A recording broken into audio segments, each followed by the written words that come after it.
me mad, because then what? Is this are you hedging the bet that in the future there might be a claim of sexual abuse going on? Is that what you're doing? Is that why you're putting that in some sort of order in here? Like, what the hell? Why would you do that? It is a weird addition to the order.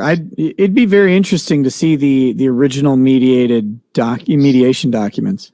I will find it for you. But here's some. Okay, so I heard this.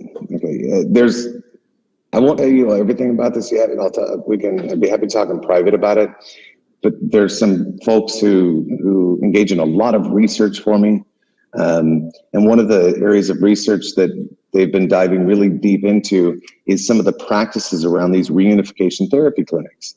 And the practices that I heard about yesterday, that's used by a particular clinic, is now suspected by a number of people to be almost like a child. I'm going to say this, and maybe it won't make sense, but it just came to me, so correct me. But it's almost like you launder money, right? You got to clean the child. And when you're cleaning the child, what I'm talking about is you're getting them to quit talking about stuff.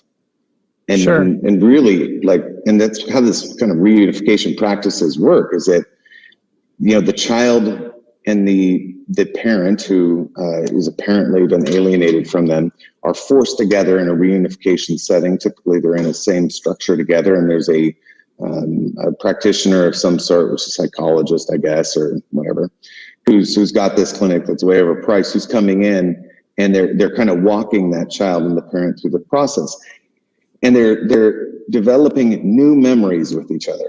And anytime that something came up from the past that needs to be addressed, it's like, no, that didn't happen. We're going to quit talking about it. Like, this is kind of an aggressive strategy to get it out of the child's, to stop the child from repeating the things that they had said in the past that led to whatever the problem was.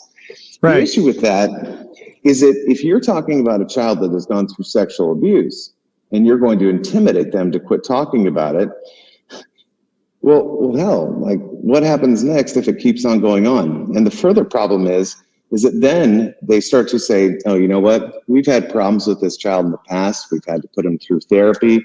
They're making false allegations again.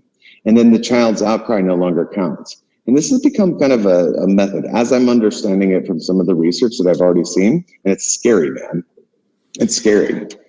Yeah, I don't know anything about specifically with reunification other than like the basic process, but not like the methodology that they use. So I can't really speak to that. I got some docs for you. I'll send over from that. Yeah, I'll read them.